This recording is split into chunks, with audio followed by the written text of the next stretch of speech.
શ્રીજી મહારાજે વાત કરી, ભગવાનના વચનમાં વર્તવાનું તાન રાખવું. બીજાના વચનમાં તાન જે ઘટે એમ હોય, પણ ભગવાનના વચનમાં તો તાન રાખવું જ કે મારે ભગવાનના વચન પારવા છે. ગમે એમ થાય, ગમે એ મુશ્કેલી થાય, પણ ભગવાનના વચન મને પારવા છે. એ અલૌકિક રીત કહેવાય. લોકોની રીત નહીં, અલૌકિક રીત. અલૌકિક રીત એટલે માયા પર, કાળક્રમ માયા પર, અલૌકિક રીત. મનના કયા પ્રમાણે ચાલે તો સિદ્ધ હોય તો પણ અસિદ્ધ થઈ જાય. મનના કયા પ્રમાણે, મન આપણને લાગે મનનું કહેવું કરવું આપણે બહુ ગમે, પણ એ ખાડામાં નાખે તો મનના કયા પ્રમાણે ચાલે તે સિદ્ધ હોય તો પણ અસિદ્ધ થઈ જાય છે. એટલે મન જેમાં પડ્યું ને એ બધું બગાડે. માન અને અમન ભેગું થાય ચાલે. એટલે માન હોય તો બધું બગાડે, બધા કામ બગાડી નાખે. જેમાં માનનું ટીપું પડ્યું એ કામ બગડે છે. ગમે એટલું મોટું હોય, સારું હોય, પણ બગડે છે. અને મનનું કહેવું કરે એટલે માન આવે. ભગવાનના વચનમાં વર્તવાનું તાન રાખવું એ અલૌકિક રીત કહેવાય. મનના કયા પ્રમાણે ચાલે, મનના કયા પ્રમાણે ચાલે. હવે ગમે એટલું સારું હોય એની ના નથી, પણ મનના કયા પ્રમાણે ચાલે તે અસિદ્ધ થઈ જાય. બધું કામ સુધરવાનું હોય પણ મનનું દારૂ થોડુંક થાય, 1% થાય, બધું કામ બગડે. ગુણાતીતાન સાહેબ કહ્યું કે સંત કેમ કરવું તે શ્રેષ્ઠ છે. મન ગમતું કરતો હોય તે કનિષ્ઠ છે. મન ગમતું કરતો હોય, આખા મંદિરનું કામ એકલો કરતો હોય અને ગમે એટલા સત્સંગ કરાવતો હોય અને ગમે એટલો ત્યાગ રાખતો હોય, પણ તે કહેવાય નહીં બધું. અને જે 3 ટાણા ખાતો હોય, 3 ટાણા ખાતો, આળસુ એને ઊંઘી રહેતો હોય, એવા દોષે યુક્ત હોય, પ્લેટૂન બધી ચાલી આવે. ગડબડ સળવડની પ્લેટૂન ચાલી આવે એને પાછળ. પણ એ શાંત કેમ કરે? નિર્ગુણ છે. રજોગુણ, તમોગુણ, સત્વગુણ એનાથી પર નિર્ગુણ. તો જો 3 ટાણા ખાતો હોય, આળસુને ઊંઘી રહેતો હોય, પણ શાંત કેમ કરે તો નિર્ગુણની કક્ષા મૂકી દે. કેટલી મોટી વાત છે. તો જે આપણે અત્તર વચન ઝીલું, મહારાજના સંતોએ, પરમહંસોએ એવી રીતે વર્ત્યા. મહારાજનું વચન અદ્ધર ઝીલ્યું અને બધું કર્યું. તો ટૂંકમાં આપણે ઈષ્ટદેવ છે શ્રીજી મહારાજ, તો એનું કહેવું કરવું પડવું ને. આપણું મનનું ધાર્યું કરે તો ગુરુ કોણ ને ચેલા કોણ, બધું ગડબડ સળબડ થઈ જાય. તો જે આપણા ઈષ્ટદેવ એના વચન પ્રમાણે રહેવું. મનના કયા પ્રમાણે ચાલે તો સિદ્ધ હોય તો પણ અસિદ્ધ થઈ જાય છે. વચનમાં વર્તે તે સિદ્ધનો પણ સિદ્ધ છે. વચન સિદ્ધનો પણ સિદ્ધ. સિદ્ધ એટલે આકાશમાં ઉડે, પાણી ઉપર ચાલે, અગ્નિમાં પ્રવેશ કરે, એ બધી સિદ્ધાઈ. પણ એના કરતાં પણ વાત કે વચનમાં વર્તે એ સિદ્ધનો પણ સિદ્ધ છે. સિદ્ધનો બાપ દાદો કહેવાય. એટલે આ રીતે ટૂંકમાં આમાં શું એવું કે શ્રીજી મહારાજના વચન પ્રમાણે જ વર્તું. સત્સંગ દીક્ષામાં આ બધું આવે છે. શ્રીજી મહારાજ જે કહ્યું એ બધું આવે છે. શ્રીજી મહારાજે વાત કરી છે, અમારા વચને કરીને જે નિયમ રાખે છે, અમારા વચને કહીને જે નિયમ રાખે છે તેવા ભાગ્ય બીજા કોઈના નથી. કેટલી મોટી છે. અત્યારે કોઈ કલેક્ટર હોય એને કહેવું પ્રમાણે કરીએ તો આપણે લાભ થાય. અને પ્રાઇમ મિનિસ્ટરના કયા પ્રકાર વિશેષ લાભ થાય. અને આ તો ભગવાનના ભગવાન એના કયા પ્રમાણે કરે તો કેટલો લાભ થાય એ તે ગણતરી કરવી. સામાન્ય માણસ સ્વામી કહું 5 મારા ફેરવી તો અને બીજા નાના બાળકને પણ કહે તું 5 મારા ફેરવજે તો આપણને લાગે નાનો ટાબડિયા એને 5 મારા અને મને 5 મારા મનુષ્ય ભાવ આવી જાય કે આવું ઠીક ના કહેવાય.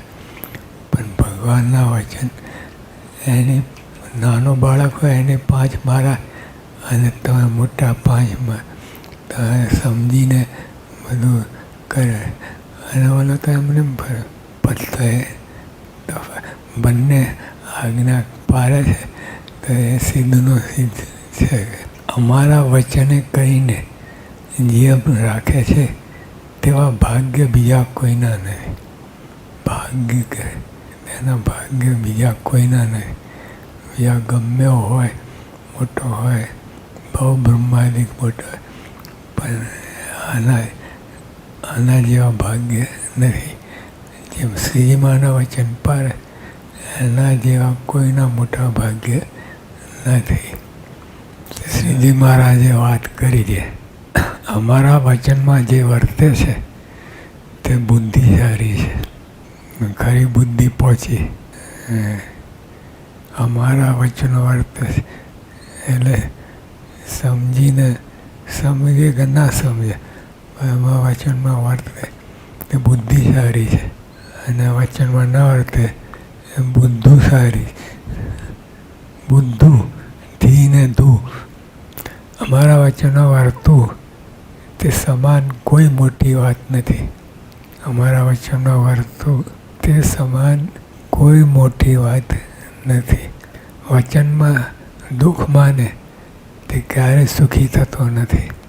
વચન પાળવામાં દુઃખ લાગે હવે કોના વચન છે? પ્રાઇમ મિનિસ્ટરના વચન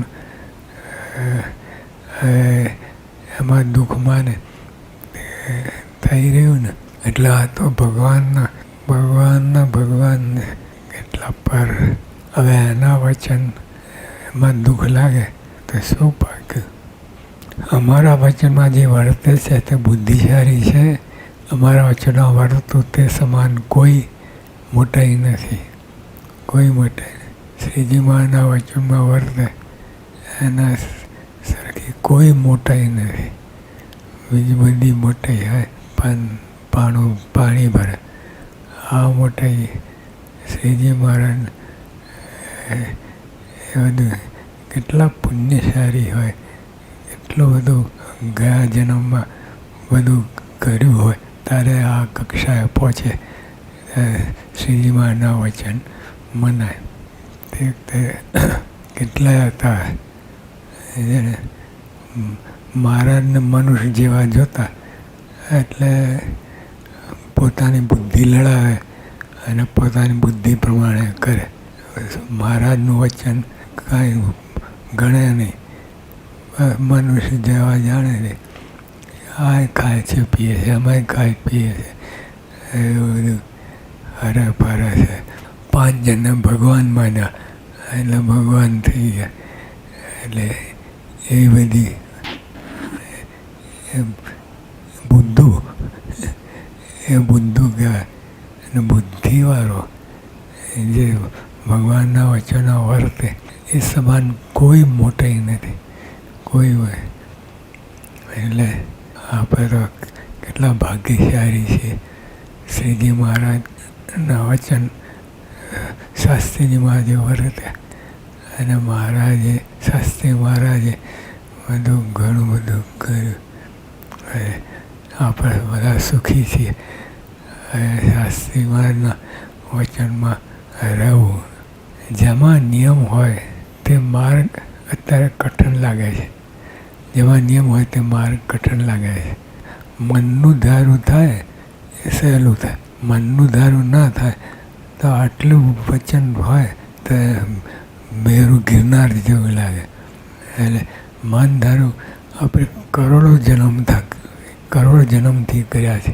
મન ધારું જ કર્યું છે. ભગવાનનું ધારું છે.